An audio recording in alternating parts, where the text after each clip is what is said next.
let me ask you, I'm sure that correct me if I'm wrong, but I'm assuming you've probably been to a number of the world's great art museums. And what do you think makes the Met special, and where does it rank among the great art museums of the Western Well, world?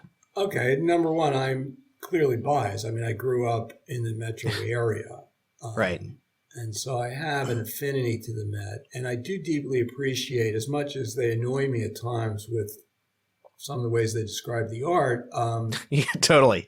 I I, agree. Yeah. on the other hand, have a deep gratitude to them for having collected such a broad collection and for having brought some paintings to New York that are literally priceless. Um, there's a painting in the museum, and it's in the about the first third of the tour. I call it the Emmanuel moment in art. Really, the moment that artists begin to bring God to earth in a way.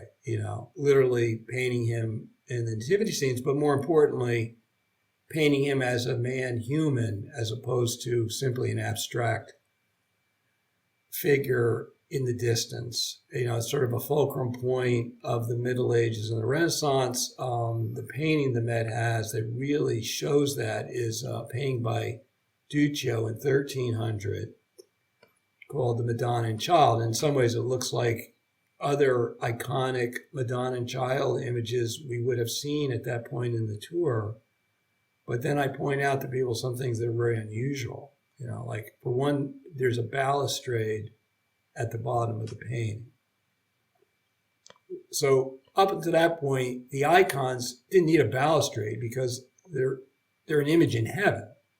Right. But he's putting on a balustrade, so we're now looking through an inn in Bethlehem. And then you see the figures are not two-dimensional abstract, but they're actually got some shading to them, so they're actually here on earth. And then importantly, Duccio, up to now, you would have seen images of Mary pondering the future, keeping these things in her heart in a kind of iconographic way, symbolically, if you will. But Duccio paints what's inside her head. You see this really human look of concern, but strength and perseverance in her face. And you see the baby Jesus in this, I call it the Emmanuel moment, reaching up and comforting his mother. Right. And I'm not sure if you're familiar with this painting, Thomas. It's a little tiny painting by Duccio. It's only 8 by 10. Hmm. And the director of the Met, Piero de Montebello, who served for 30 years, he went over, I think it was to Italy, to Sotheby's in the early 1990s. And it was about to go on auction. He knew the Louvre was after it. But of course, the French are forming a task force and trying to figure out what it would be worth. And Montebello knows that this is the last Duccio in private hands, period. Wow. And a seminal work. And he gives a preemptory bid to Sotheby's, $45 million. I mean, completely way out of league with what they were going to ask for it. Wow. And New York was scandalized. This crazy director just wasted $45 million on this little tiny painting, but it's one of the great masterpieces. So there's a lot of paintings like that at the Met. And to answer your question, my wife complains I sometimes interrupt myself too many times, but it is. It's got to be the Met. I mean, maybe it could be the Louvre.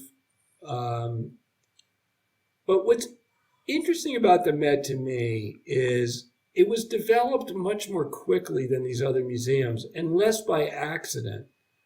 And a lot of them are based on the accident of their founding, like some king was collecting everything and it was his private collection was made in, like the Louvre as an example. But in the case of the Met, New York got really rich in the Industrial Revolution. And the rich families of New York got together and said, we need a museum. And they purposely went out to create an encyclopedic museum. Right. Yes. And that's what makes, because people have asked me, could we design this in our city? And I've looked at the National Gallery, I think maybe the Louvre, maybe Chicago Art Institute, but there's nothing like the Met. I mean, it has a really encyclopedic collection. And one of the things that's really powerful about it, I mean, Liz Lev, who you may know. Yes. No, she's been on several times. Yeah. In Rome. And she's on the list to take the tour, actually. But and she put in a very nice review of the Pilgrimage, by the way. It's on I saw that. Yeah. cover. But Liz, I think she sees in this what's so powerful is that you can do this in one place. Right. And look at the history of art through a completely different lens, the lens of truth, actually, and beauty. And this is what most people, I want to say everybody, and it's probably true, but I don't want to sound like I'm exaggerating, but what people say to me is this is the first art tour, the first art book they've read that made any sense.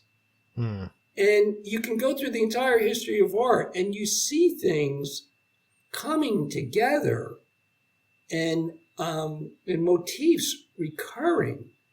And you see a structure. I was interviewed for the book early on by someone who's not a believer and told me that, he's an atheist. But he said, Steve, I really liked your book and I really like to interview you if it's okay. And we had this interview. And his first question was, he's a writer and it's on a, book podcast. And he said, Steve, I want to start out with how did you develop the structure of this book? I mean, it is really almost written like a novel. It has this sort of natural beginning and a kind of complex interplay in the middle, and then it kind of grows to a crescendo, and then there's a climax. And he goes, how did you come up with this? It's just really brilliant. And I said, well, I don't want to disappoint you with the answer because I know what you want me to say, but honestly, I didn't come up with it. It was there. I just unlocked it. God came up with it. In fact, that's the way I conclude the book. In the epilogue, that maybe it's not Man's Search for God. Maybe it should have been, the subtitle should have been God's Search for Man.